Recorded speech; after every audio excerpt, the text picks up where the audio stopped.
Pertanyaan yang diajukan oleh Orhun membuat suasana menjadi tegang, khususnya Sadet.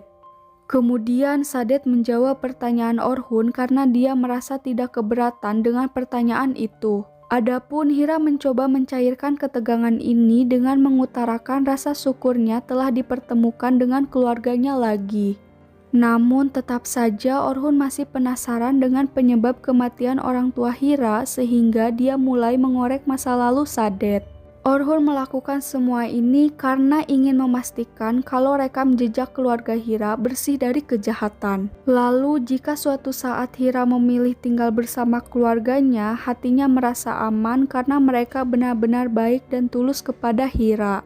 Kemudian Orhun mendapat informasi sebuah foto yang menunjukkan Sadet berada di Afrika. Padahal waktu di meja makan, Sadet bilang kalau dia tidak pernah datang ke sana. Sementara itu, Sadet sedang asyik mendengarkan cerita Afife tentang silsilah keluarganya. Kemudian Afife meminta Orhun untuk menunjukkan belati yang selalu dibawa kakeknya saat berperang. Dengan senang hati, Orhun membawa Sadet ke kantornya lalu menunjukkan belati itu. Kemudian Orhun menegur Sadet karena telah berbohong kepadanya. Sadet pun langsung menangis dan mengklarifikasi kebohongannya dengan alasan spontan berbicara begitu karena dia masih berduka dengan kematian adiknya. Tak bisa dipungkiri, Orhun langsung mempercayai ucapan Sadet karena dia juga mengerti rasa sakit kehilangan keluarganya. Sementara itu, Afife dan Hira menunggu mereka di ruang tengah. Rupanya Afife tampak gengsi mengakui Hira sebagai menantunya sehingga dia menegaskan kalau di matanya Hira tetap seorang budak. Kemudian Orhun dan Sadet datang untuk berpamitan pulang. Dia juga berencana membawa Hira pulang sekaligus menunjukkan rumah peninggalan orang tuanya. Sebelum Hira pergi, Orhun mencoba bersikap profesional dengan mencium kedua pipi istrinya supaya Sadet tidak mencurigai pernikahan mereka. Namun sejak Hira tak ada di rumah, Orhun benar-benar kesepian karena dia sudah terbiasa dengan kehadiran Hira di rumah. Begitupun dengan Hira. Hira memutuskan untuk pulang karena merasa tidak betah jauh-jauh dari suaminya. Kemudian Hira menunjukkan kompas milik ayahnya kepada Orhun. Namun kompas itu rusak sehingga Hira meminta Orhun untuk memperbaikinya karena kompas itu satu-satunya peninggalan ayahnya yang harus dijaga. Sementara itu Eda gagal lagi dalam menemukan video sehingga dia menjadi kesal apalagi setelah mendengar Afife menantikan cucu dari pernikahan Orhun dan Hira. Tidak hanya itu, Eda juga melihat Nursah sedang menggoda kakaknya yang sedang jatuh cinta. Seketika api cemburu membakar seluruh isi hatinya sehingga dia menemui Hira untuk menyerang mentalnya dengan cara mengungkit kematian Nihan. Oleh sebab itu, Hira menyalahkan dirinya lagi dan menganggap kalau dia tidak pantas untuk bahagia. Orhun tak kuasa melihat kesedihan Hira. Dia mencoba memberitahu kebenaran tentang bibinya, namun Nursah merusak momen itu.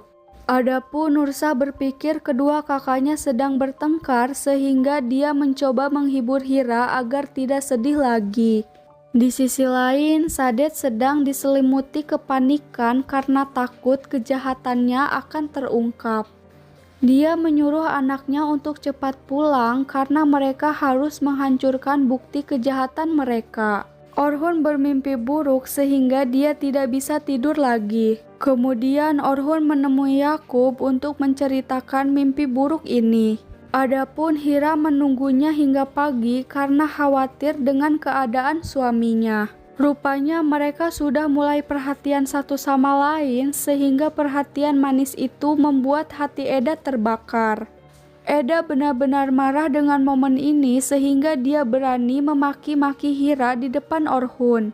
Namun Orhun terlihat muak mendengar semua ocehan Eda sehingga dia lebih memilih membela istrinya.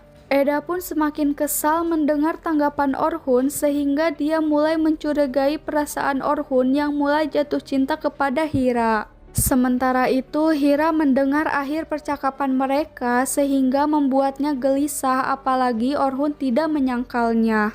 Alhasil Hira terus memikirkan ucapan Eda dan dia juga selalu menghindari Orhun setiap kali mereka akan bertemu. Namun Hira tertangkap basah saat sedang bersembunyi di balik pintu kantor.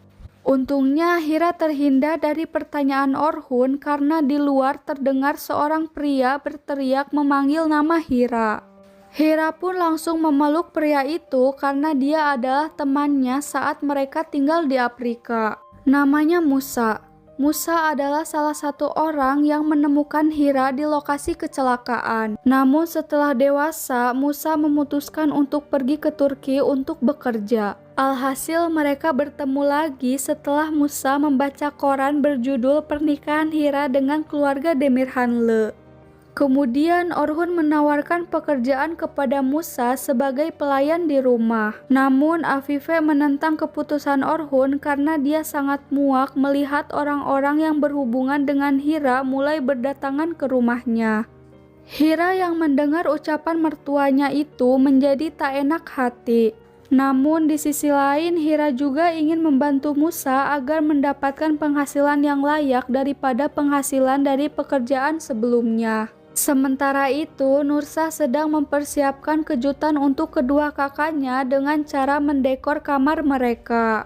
Alhasil keduanya sama-sama terkejut lalu mereka kompak untuk membersihkan dekorasi ini. Namun tangan Hira terkena lelehan lilin sehingga membuat Orhun panik lalu mengambil salep untuk membalut lukanya.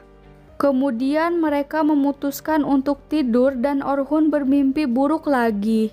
Mimpinya masih sama dengan mimpi kemarin, tetapi kali ini Orhun melihat kompas ayah Hira berada di ruangan itu. Adapun Hira mencoba membangunkan Orhun. Orhun sangat terkejut melihat Hira di hadapannya, lalu dia pergi ke ruangan pakaian untuk berganti baju. Sementara itu Hira membantu mengganti sarung bantal Orhun yang dipenuhi oleh keringat. Hira juga menyimpan bungkus lavender di bawah bantal Orhun supaya suaminya bisa tertidur nyenyak. Keesokan harinya, Hira bersiap memilih pakaian karena dia mau hangout bersama bibinya. Orhun terpesona melihat kecantikan istrinya, lalu dia mencoba memastikan ponsel Hira terisi penuh untuk sekedar berjaga-jaga. Kemudian Hira menemui bibinya yang sudah menunggu di ruang tengah. Adapun Orhun mendapat informasi tentang Sadet di mana dia berada di lokasi kecelakaan Hira dan orang tuanya. Kasus ini semakin mencurigakan karena Sadet menguasai seluruh harta adiknya setelah kematiannya.